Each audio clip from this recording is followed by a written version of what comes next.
Every serious gardener eventually arrives at the same baffling summer problem. You have amended the soil meticulously. Your watering schedule is consistent. Your plants are in their optimal light position. But the moment July and August arrive, they struggle. Heat stress visible in drooping foliage during the afternoon, blossom drop on fruiting plants, germination rates in the seed-starting area collapsing, root development stalling in containers staged near the house. Most gardeners respond by experimenting with more water, different mulching depths, shade cloth and timing adjustments, working at the symptom level without identifying the actual cause. The actual cause in most residential gardens is not the outdoor air temperature. It is what your roof is doing to the thermal environment of your entire property, including every growing space adjacent to or inside your home, and fixing it costs $7. Alright, so I want to get the product recommendation in front of you before we go into the mechanism because, I realize some of you will want to get started this weekend. The FONUNO reflective bubble insulation sheet mentioned in the description is actually the interior half of the solution we're building today. Now, the exterior half is simply $7 of Type S hydrated lime from your local hardware store. And, well, together they cost under $100. Just to put things in perspective, the HVAC system that compensates for what these two products fix usually costs between $5,000 and $20,000 to install, and then, of course, it adds to your electric bill every single month. The link is in the description. Here is the thermal chain that starts on your roof and ends in your garden. A dark asphalt shingle roof, the standard on approximately 80% of American homes, absorbs between 90 and 95% of solar radiation as heat. Surface temperatures on these roofs in direct July sun reach between 70 and 90 degrees Celsius. That thermal energy conducts into the roof deck, radiates into the attic, and from the attic radiates through the ceiling into the living space below and through the walls into every attached or adjacent structure. The garage where you start seeds, the utility room where you store seedlings, the basement where you maintain fermentation crocks and seed banks, the potting shed attached to the house. So the thermal mass of your building is, absorbing and radiating heat all day, and it actually continues radiating that stored heat into the surrounding space throughout the evening hours when you might otherwise expect the temperature to recover. For the gardener, this creates specific, identifiable problems. Seed starting areas inside the home or in attached structures, become too warm for cool season germination outside of the narrow spring and autumn windows.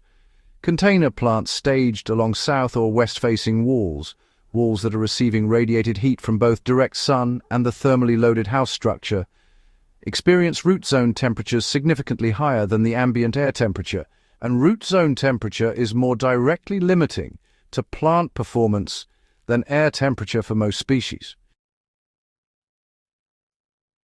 A tomato plant whose roots are in soil at 35 degrees Celsius is physiologically stressed regardless of whether the air temperature seems manageable. The soil surface temperature in containers against a heat-radiating wall routinely exceeds the safe root zone range for the most heat-sensitive crops. The Amish understood this principle not as thermal physics but as practical agricultural observation. The buildings where they stored seeds, kept dairy animals and maintained root vegetable caches needed to stay cool. The exterior finish of those buildings was an active thermal management tool, not merely an aesthetic choice. The practice of whitewashing, applying a mixture of lime and water to building surfaces, was not decorative.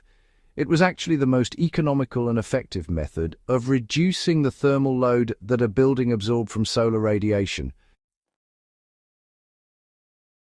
Type S hydrated lime, mixed with water, at roughly 1 part lime to 3 or 4 parts, water creates a thin, milky liquid that applies easily with any paint roller or thick brush.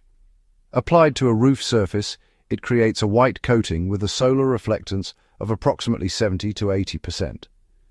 Reflecting back to the sky the vast majority of the solar energy that would otherwise convert to heat on contact with a dark surface. The documented outcome of this intervention is an attic temperature reduction of over 40 degrees Fahrenheit compared to an untreated dark roof under identical sun exposure. 40 degrees Fahrenheit cooler in the attic means 40 degrees less heat radiating through ceilings and walls into the spaces where you grow, store, and start plants.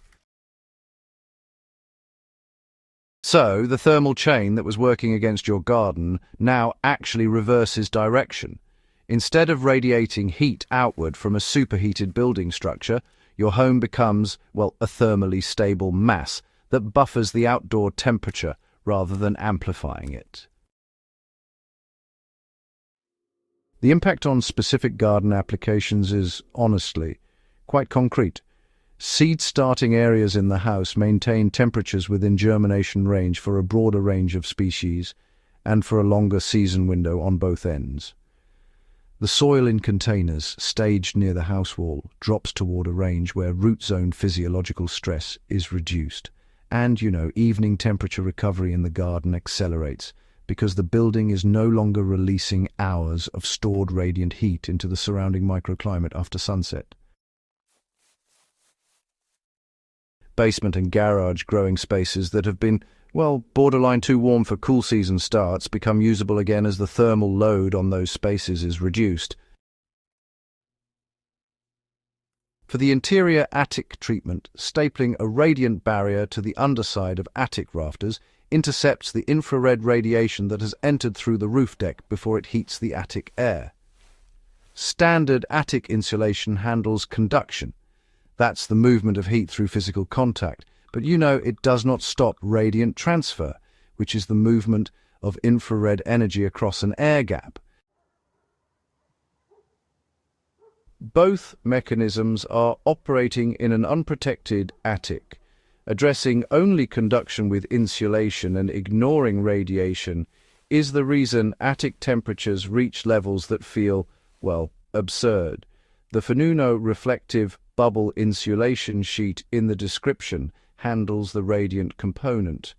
The bubble layer provides additional conductive insulation. Together they create an attic environment that stays dramatically cooler than an unprotected space, reducing the heat load on the ceiling below by the measure that most directly affects the temperature of the rooms where you garden. Radiant barriers were documented in residential construction reference manuals until they were removed in 1991, a removal driven by industry lobbying from roofing and HVAC trade organizations whose revenue models depend on the heat load the barriers eliminate. That removal means a generation of contractors was trained without this knowledge, and a generation of homeowners was never offered it as an option. Your garden has been paying that industry's price. The solution is under $100 and a weekend of installation work. Link in the description. Subscribe to Garden Guru. See you in the next one.